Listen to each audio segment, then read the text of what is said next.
In 1898, the United States sailed into Manila Bay as liberators, promising an end to centuries of Spanish colonial rule. The Filipino people, already fighting for their own independence, saw Americans as allies in their struggle for freedom. Yet, within months, that dream of shared liberation would curdle into a nightmare. The Liberator, in the eyes of many Filipinos, would become the new conqueror. How did a war ostensibly fought for freedom morph into a brutal, protracted, and largely forgotten conflict that challenged the very soul of American identity? Welcome to Old Around the World, where we travel back in time to bring historical events back to life. This is the story of the Philippine-American War, a bloody and controversial chapter waged from 1899 to 1902, with its embers of insurgency continuing to glow for years thereafter. It's a war rarely taught in detail in American schools, a conflict that sits uncomfortably with the nation's narrative of itself as a champion of democracy and self-determination. Today, we delve into the controversial origins, the savage realities, and the lasting, often intentionally ignored, legacy of this imperial conflict, examining how America's ambitious quest for an overseas empire clashed head-on with the fervent aspirations of the Filipino people for their own independence. For over 3 centuries, the Philippine archipelago lay under the colonial dominion of Spain. Spanish rule brought Catholicism and a degree of westernization, but it was also characterized by exploitation, social stratification, and the suppression of local aspirations. By the late 19th century, a powerful Filipino nationalist movement had begun to coalesce, fueled by a desire for reform, representation, and ultimately, independence. Intellectuals like Dr. José Rizal, with his novels exposing the injustices of Spanish rule, became martyrs for the cause, while secret revolutionary societies like the Katipunan, led by figures such as Andrés Bonifacio, prepared for armed struggle. In 1896, the Philippine Revolution erupted, a popular uprising against Spanish authority. Emilio Aguinaldo, a young and capable leader, soon emerged as a central figure in this fight for liberation. Though the initial phase of the revolution faced setbacks, the Filipino desire for self-rule remained unquenched, simmering beneath a fragile truce. The international landscape shifted dramatically in 1898 with the outbreak of the Spanish-American War. While the primary impetus for U.S. intervention was the Cuban struggle for independence and the mysterious sinking of the USS Maine in Havana Harbor, the conflict quickly expanded to Spain's Pacific possessions. On May 1, 1898, Commodore George Dewey's U.S. Asiatic Squadron achieved a stunning and decisive naval victory over the Spanish fleet in Manila Bay, effectively ending Spanish naval power in the Philippines with barely an American casualty. Following Dewey's victory, the United States facilitated the return of Emilio Aguinaldo from exile, seeing him as a valuable ally in the land campaign against the remaining Spanish forces. Filipino revolutionaries, reinvigorated and now fighting alongside American troops, quickly gained control of much of the archipelago, besieging the Spanish garrison in Manila. From the Filipino perspective, the Americans were partners in their long-sought liberation. They believed, with considerable justification based on early interactions, that the United States was there to help them achieve the independence they had been fighting for. Buoyed by their successes and the perceived American support, on June 12, 1898, Emilio Aguinaldo formally proclaimed the independence of the Philippines and the establishment of the First Philippine Republic, with himself as its president. A new nation, it seemed, was on the cusp of being born, free from centuries of colonial rule. But the aspirations of the First Philippine Republic were soon to be dashed by the geopolitical realities of great power politics. As the Spanish-American War concluded, Spanish and American diplomats met in Paris to negotiate the peace. The Filipinos, whose struggle had been instrumental in defeating the Spanish on land, were crucially excluded from these negotiations. In the resulting Treaty of Paris, signed on December 10, 1898, Spain, in exchange for a payment of $20 million, ceded the Philippines, along with Guam and Puerto Rico, to the United States. To the Filipino leadership and people, this was a profound and bitter betrayal. The decision to annex the Philippines ignited a fierce and deeply divisive debate within the United States itself. Proponents of imperialism, including President William McKinley, rising figures like Theodore Roosevelt, and influential senators such as Albert Beveridge, argued passionately for annexation. They cited a potent mix of motivations, economic interests, and the lure of Asian markets, the strategic value of the Philippines as a naval base and a gateway to China, a paternalistic, often racist, belief in the white man's burden. To uplift and civilize supposedly inferior peoples, the extension of American manifest destiny beyond continental shores, and a pragmatic fear that if the U.S. did not take the Philippines, another imperial power like Germany or Japan surely would. Opposing them was the vocal Anti-Imperialist League, a diverse coalition that included prominent figures like author Mark Twain, industrialist Andrew Carnegie, and politician William Jennings Bryan.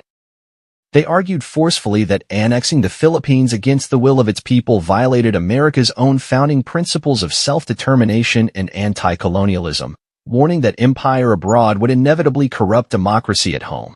Despite the strong opposition, the tide of expansionism carried the day. In December 1898, even before the Treaty of Paris was ratified by the U.S. Senate, President McKinley issued his Benevolent Assimilation Proclamation. This fateful document declared American sovereignty over the entire Philippine archipelago, promising to exercise it with the aim of benevolent assimilation, substituting the mild sway of justice and right for arbitrary rule.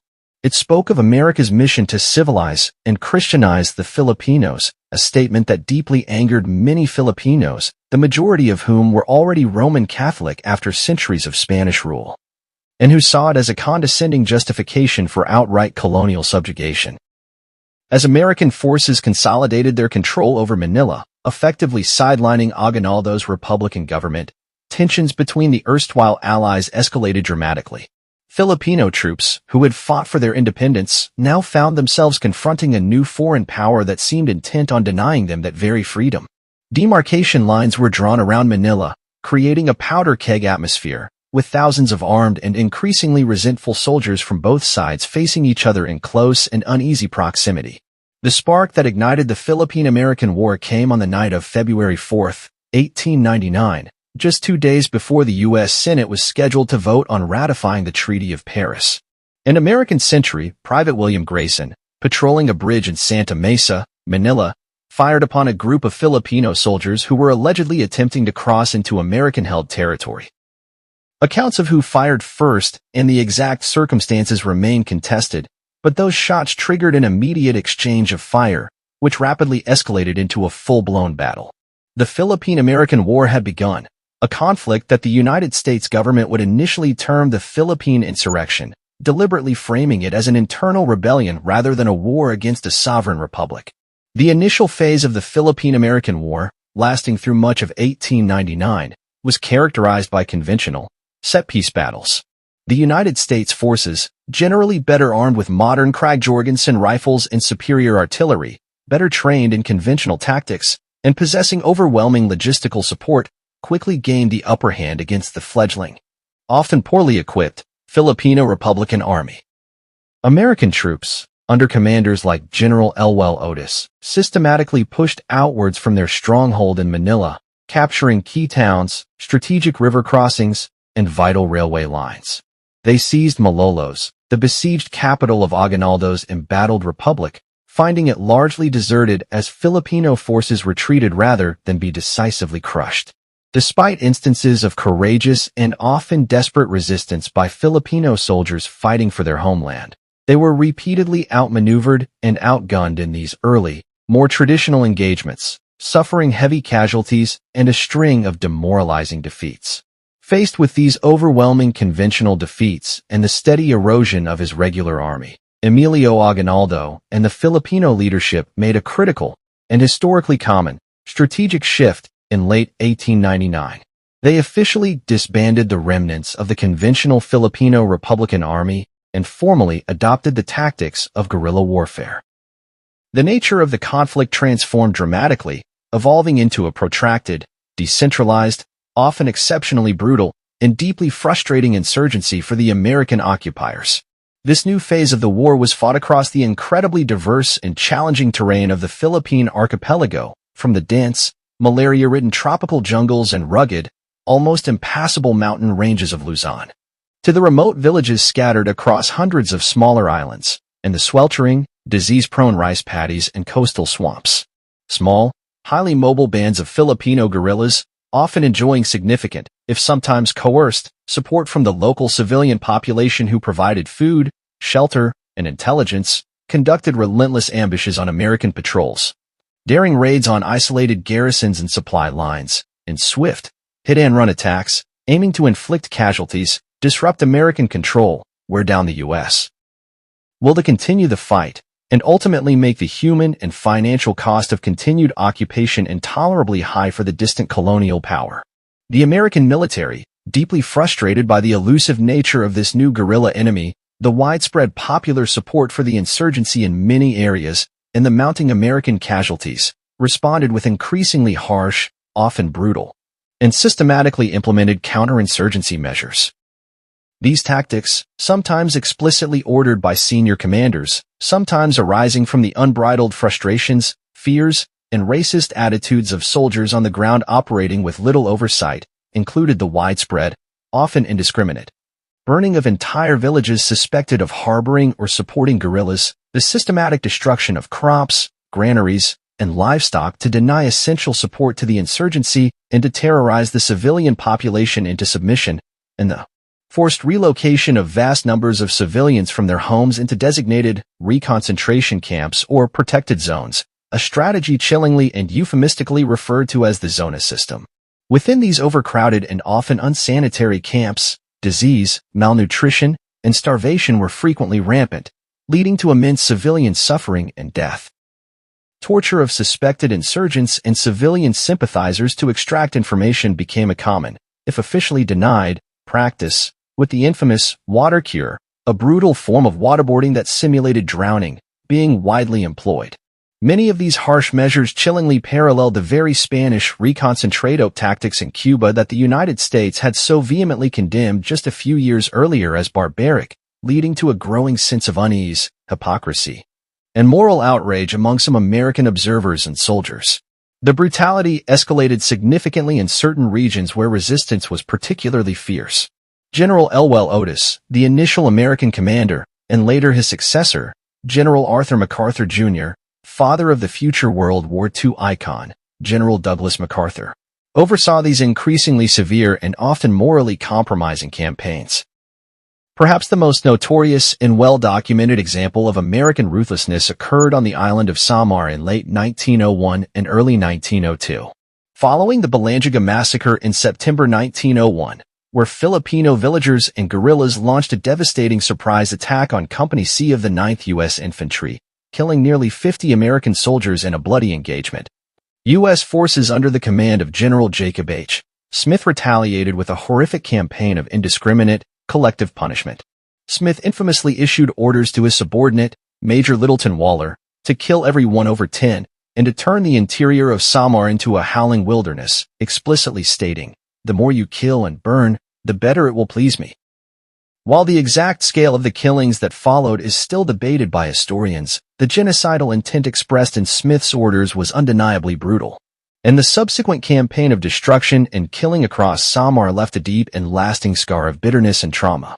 It must be unequivocally acknowledged that Filipino guerrillas, fighting a desperate war for their nation's survival, also committed atrocities, targeting not only American soldiers in ambushes and raids but also Filipino collaborators, contemptuously known as Maccabees by the nationalists, and civilians who were perceived as not supporting their cause or who aided the American occupation.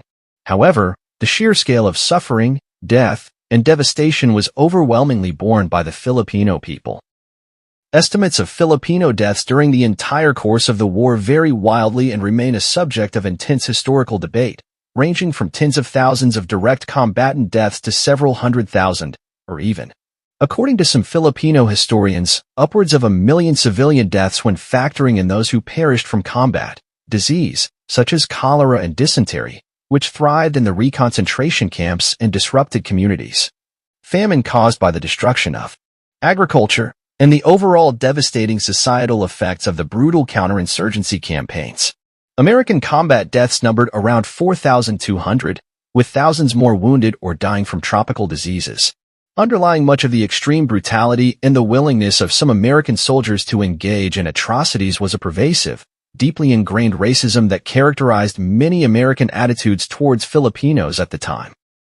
They were frequently and widely depicted in the popular American press, in political cartoons, and in the casual rhetoric of many soldiers and politicians with demeaning, subhuman caricatures and a slew of derogatory terms such as gugus, Injuns, or even the N-word. Filipinos were often portrayed as uncivilized, savage, childlike, inherently treacherous, or incapable of self-government, thereby justifying, in the minds of some, the colonial project and the harsh methods used to suppress resistance.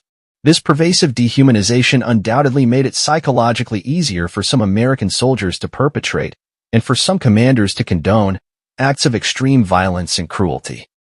A major turning point in the organized, conventional phase of the resistance came in March 1901, when United States forces, through a daring, elaborately planned, and highly deceptive special operation led by Colonel Frederick Funston, succeeded in capturing General Emilio Aguinaldo in his remote mountain hideout. Aguinaldo, facing the collapse of his formal military forces, subsequently took an oath of allegiance to the United States and issued a proclamation calling on his remaining revolutionary forces to surrender and accept American sovereignty.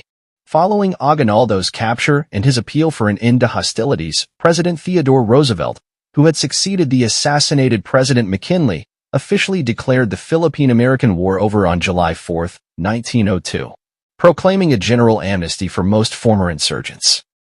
However, while organized, nationwide resistance under a unified command had largely collapsed by this point. Significant and often exceptionally bloody fighting continued for several more years, particularly in the Moro province in the southern Philippines, Mindanao, and the Sulu archipelago. Here, Muslim Filipinos, with a long history of resisting Spanish rule, fiercely and tenaciously resisted American control, leading to further brutal military campaigns and several horrific massacres, such as the Bud Dajo and Bud Bagsak engagements, that extended well into the next decade, often characterized by even greater ferocity and loss of life than the earlier phases of the war in the Northern Islands. The peace, declared in 1902, was, for many Filipinos, particularly in the South, an imposed, incomplete, and deeply resented one. Back in the United States, public support for the war in the Philippines, which had been initially buoyed by the jingoistic fervor and triumphalism of the swift Spanish-American War, began to steadily wane as the conflict in the archipelago dragged on relentlessly, as the financial cost in treasure and, more importantly, in American lives mounted, and as increasingly disturbing and graphic reports of American brutality and atrocities started to filter back to the American home front. While early press reporting on the conflict often mirrored the government's optimistic pronouncements and sanitized narratives of a benevolent civilizing mission, some courageous and independent-minded journalists, correspondents, and returning soldiers began to expose the grimmer, more morally ambiguous realities of the brutal counterinsurgency campaign. The Anti-Imperialist League, which had vigorously and eloquently opposed the annexation of the Philippines from the very outset on constitutional and moral grounds, played a crucial role in publicizing these damning accounts and relentlessly challenging the government's policies and justifications for the war. They distributed influential pamphlets, organized public rallies and debates, and published soldiers' letters and sworn testimonies that painted a starkly different, far more brutal, picture of the war than the official pronouncements emanating from Washington. These first-hand accounts often described in harrowing detail the immense physical hardships of jungle warfare, the pervasive tropical diseases, the deep moral compromises made by soldiers in the name of pacification, and sometimes explicit and deeply troubling admissions of atrocities committed against Filipino civilians and captured combatants. Political cartoons critical of President McKinley and later President Roosevelt and the entire imperialist war effort became increasingly common in dissenting newspapers and magazines. The growing chorus of public criticism and congressional concern eventually led to formal U.S. congressional hearings. In 1902, the Senate Committee on the Philippines, chaired by Senator Henry Cabot Lodge, himself an ardent imperialist and close ally of Theodore Roosevelt, reluctantly conducted an investigation into the mounting allegations of American misconduct, torture, and atrocities in the Philippines. While the Lodge Committee did hear some deeply damning and often corroborated testimony from both soldiers and officers, its final report was widely, and largely correctly, seen by contemporary critics and later historians as a carefully managed whitewash. It largely exonerated the senior military command, downplayed the extent and systemic nature of the brutality, and ultimately served to deflect serious calls for accountability. Nevertheless, the hearings themselves, however flawed, did succeed in bringing some of the uncomfortable and disturbing truths of the war more fully into the public domain, further fueling the anti-imperialist cause and contributing to a growing national weariness with the conflict. As public opinion in the United States grew more divided, disillusioned, and weary of the seemingly endless, morally ambiguous, and increasingly costly conflict, many historians and commentators, both then and since, have drawn striking and often unsettling parallels between the Philippine-American War and the later, far more well-known, Vietnam War. Both conflicts involved the United States military fighting a determined, popular nationalist insurgency in a difficult, unfamiliar foreign land with a deeply committed civilian support base. Both saw the extensive use of controversial and often brutal counterinsurgency tactics that frequently blurred the already indistinct lines between combatant and civilian, leading to significant non-combatant casualties and widespread resentment. Both conflicts sparked intense moral and political debates on the American home front, dividing the nation and raising profound questions about American motives, the legitimate limits of military power, the true meaning of American democratic ideals when projected by force overseas, and the immense human and financial costs of such prolonged interventions. For many who have studied it, the Philippine-American War stands as America's first Vietnam, a bitter, cautionary taste of the profound complexities, moral compromises, and often tragic consequences of imperial ambition and protracted counterinsurgency warfare. With the official, though somewhat nominal, end of the war in 1902 and the gradual suppression of lingering resistance in subsequent years, the United States embarked on the complex, multifaceted, and often inherently contradictory task of governing the Philippines as an American colony, or, as it was more euphemistically and legally termed, an unincorporated territory. The period of American colonial rule that followed, lasting for nearly half a century, was marked by a distinctly paternalistic approach, often characterized by what President McKinley had initially proclaimed as benevolent assimilation. Significant, and in many ways beneficial, investments were made in public infrastructure. Roads, bridges, ports, and communication systems were built or improved across the archipelago. A widespread public education system, with English as the primary language of instruction, was established, which dramatically increased literacy rates over the decades, though often at the significant expense of devaluing local languages, dialects, and indigenous cultural narratives. Ambitious public health initiatives were launched, aimed at combating devastating tropical diseases like cholera, malaria, and smallpox, which did lead to notable improvements in sanitation and life expectancy.